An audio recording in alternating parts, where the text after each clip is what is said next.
Les cieux sont restés vides, les voûtes se sont closes. Le trône d'or a enfin trouvé son nouveau roi. Mais dans l'éclat glacé des apothéoses, s'est glissé le plus lourd, le plus noir des désarrois. Les anges ont emporté l'ennemi de jadis jusqu'au sommet de l'ombre, au cœur de la lumière. Le diable trône enfin au sein du paradis, mais son regard s'égare, prisonnier de sa pierre. Et Dieu descend là où le feu s'éteint, vers les démons perdus dans l'éternel silence. Il vient prendre leurs mains, apaiser leur chagrin, dans un baiser de paix, de pure délivrance. Une pluie d'amour tombe sur le brasier, où chaque larme versée devient une prière. Même l'enfer s'étonne et commence à oublier sa haine séculaire et sa froide colère. Tout là-haut, les archanges inclinent le front devant celui qui pleure sur son rêve accompli. Le trône convoité n'était qu'une prison, et sa victoire amère a le goût de l'oubli. Tandis qu'en bas, dans l'ombre du grand trépas, le Créateur murmure des mots de réconfort. Il serre les déchus entre ses bras, leur montrant que l'amour est plus grand que le sort. Ce n'est plus une guerre, ce n'est plus un combat, c'est un sanglot immense qui unit les deux mondes. La tendresse est un fleuve qui ne s'arrête pas et qui vient laver les plaies les plus profondes.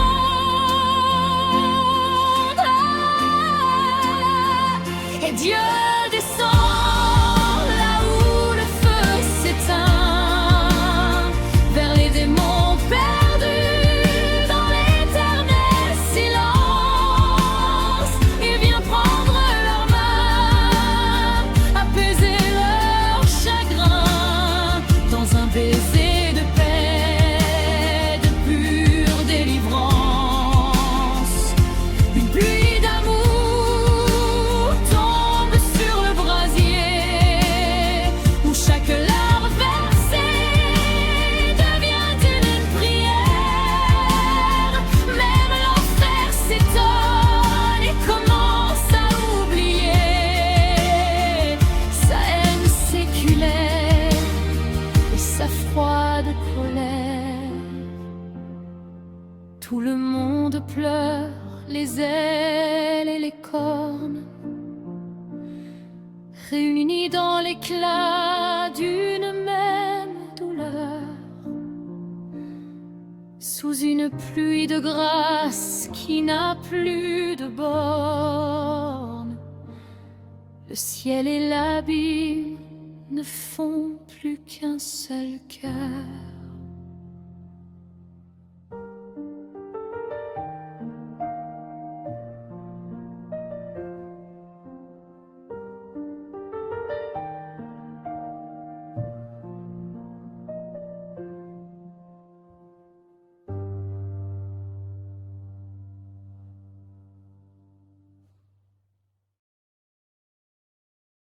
Dieu se relève enfin de la poussière sombre.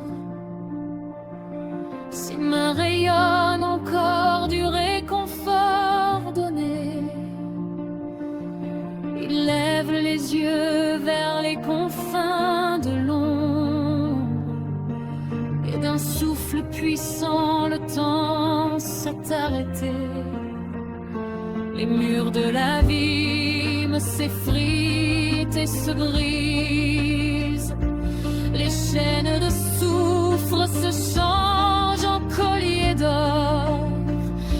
Toutes les larmes qu'un les siècles ont grises brillent comme des astres dans ce nouveau décor. Il n'y a plus de trône, il n'y a plus d'exil. La lumière inonde les gouffres et les cimes. L'univers ne tient plus qu'un seul fil. L'amour pur qui guérit les plus vieux crimes.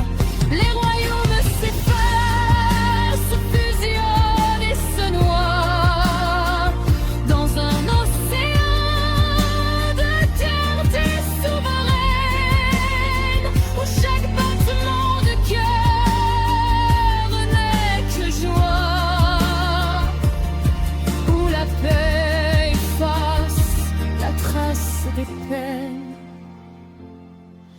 Il remonte vers le ciel emmenant ses enfants vers celui qui attend prostré sur les sommets. Dieu ouvre ses bras d'un geste bienveillant et serre le diable contre son cœur à jamais. Sous cette étreinte sainte, les cornes s'évanouissent. Les ailes de nuit retrouvent leur blancheur. L'ange rebelle voit ses blessures qui guérissent, redevenant l'archange, le premier porteur de splendeur. Regarde, les démons s'envolent avec les anges. Leurs voix s'unissent en un seul chant sacré.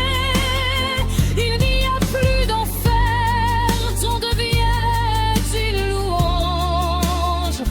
Dans ce grand pardon par le Père consacré.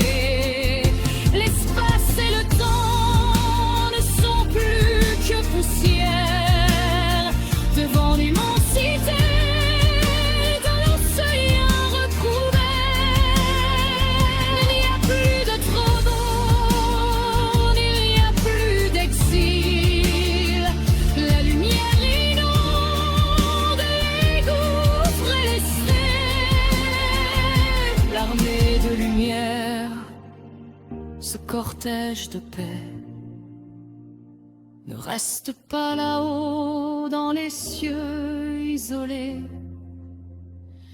Dieu guide ses enfants, ceux qu'il n'oublia jamais, vers le monde des hommes, vers les cœurs esselés. Archanges d'autrefois et démons transfigurés s'avancent main dans la main, enlacés par la grâce. Ils franchissent le voile, les frontières effacées, pour porter le pardon jusqu'à la moindre trace. Ils descendent sur terre au jardin des douleurs, vers les fils et les filles, Adam et Ève enfin, pour essuyer les pleurs, pour apaiser les peurs et transformer le fer en un baume divin. C'est un amour immense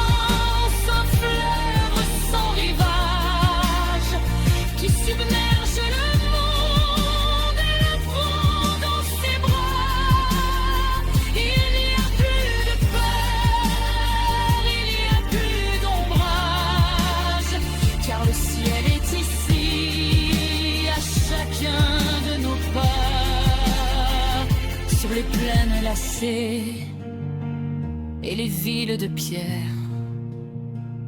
L'étreinte se déploie comme un manteau de soie. Le premier des archanges, libéré de sa guerre, pose un baiser de paix sur chaque front qui flamboie.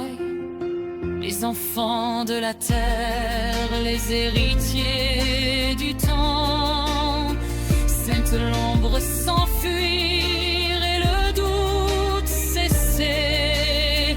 Réunis dans ce souffle, dans ce lien éclatant, où le père et les fils peuvent enfin s'embrasser. Toute la création n'est plus qu'une seule famille. Les ancêtres sourient dans l'éclat du présent. L'étincelle de vie dans chaque regard brille. L'amour est le seul maître, le seul cri, le seul chant.